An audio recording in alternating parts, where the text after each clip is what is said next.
You're good. Ladies and gentlemen, give it up for Melissa. There it is. The third party.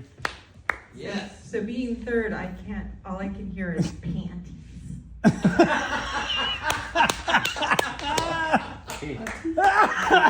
Panties, I love it. I actually have a version of Enemies with Benefits, but that's just me hate fucking a bunch of Republicans. Oh! Well played. Or as I like to call it, my 20s. Oh, well played. Wow. So a little bit about myself. I'm an older lady. I'm 52. I'm single. I'm trying to get back in to the dating scene a little bit using the magic of the internet. Mm. Tinder finally unblocked me. I got banned in like 2018. I think I know why, but I don't want to say it because. So, one of the things that I've been told by a good friend of mine is that I tend to be a little bit inappropriate in the age ranges of people that I date. And that's mostly because the last time I really went out and dated quite a bit, I was, 47, something like that. And when you're doing online dating, there's this weird age disparity thing where guys my age tend to go for women in their late 20s, say. And women my age, we don't really want to go for guys like too much older than us, right? Because the whole whatever sexual peak bullshit, that they talk about and all of that. And so you end up having this weird thing where it usually just ends up being like middle-aged ladies and men in their late 20s. Jesus. Yeah. Which isn't a terrible thing because, you don't really have to think too hard to come up with conversation. And Wow. like 99.8% of the time, his wiener works. I'm not saying that there's anything wrong with, erectile dysfunction. But here's the thing.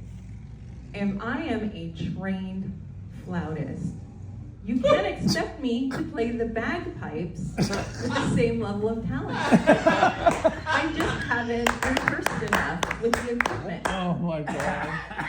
Good call.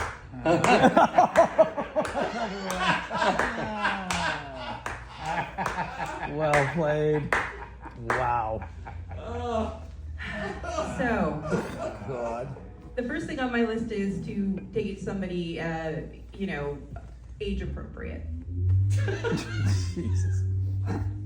And so, I'm on Tinder and I'm, swiping and women, we have a tendency to pour over the profile and every picture and, try to really get a good feel for somebody and think on it a little bit before we decide that we're gonna like somebody because,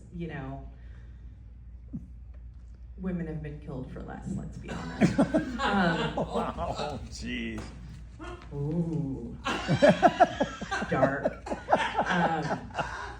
Good. So,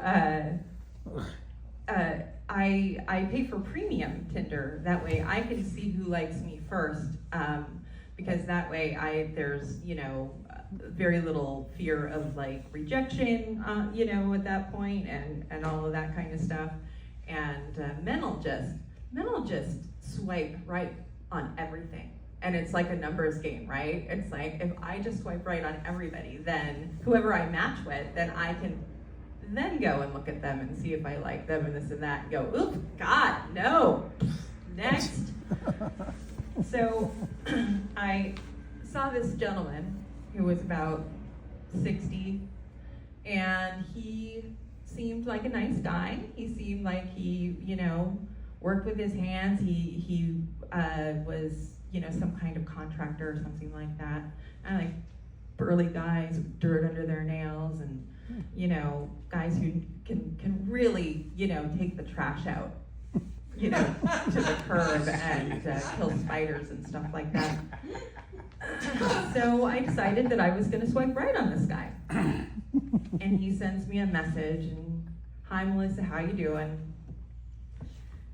And it just freaked me out. All right, we'll to be continued it. No, Yeah. keep going. No. I only got 1 minute left. Go. You finish. it up. Just finish it. Give us that. You're what, fine. What freaked you out about it? Finish. Oh, because I was getting into the story. Get into it. You do it. So he writes to me, "Hey Melissa, how you doing?" And I was like, "Hi, Jim, I'm doing great. You know, what are you up to today?" All of this, you know, this very sort of superficial banter that happens. And he goes, "Oh, 52, huh? I'm guessing that your kids are, you know, all grown and out of the house and have children of their own by now." And I said, "Well, no, I don't have any kids. You know, I have dogs, and I am the cool aunt, you know, to my nephews, and you know, pretty good life." And he goes, "Well, you know, I don't have kids either. So if this thing works out between us, maybe we can adopt a boy." Very And good. I even Very saying good. it now, I'm not even kidding, I get goosebumps. Wow. It was so chilling, I had to call my best friend and tell her about this, and she's like, "What could that mean?" And I said, "Well, it was just very weird, the sort of, you know, the words that he used, and it was very sort of like, he didn't say like a baby or, you know, a foster child or, you know, or anything like that." And I just, you know, I still haven't responded to this guy because I couldn't even be funny about it because it really kind of freaked me out. But then I started thinking, he didn't say what age the boy was. Maybe we could find a nice single guy in his late 20s. Thank you guys. There it is.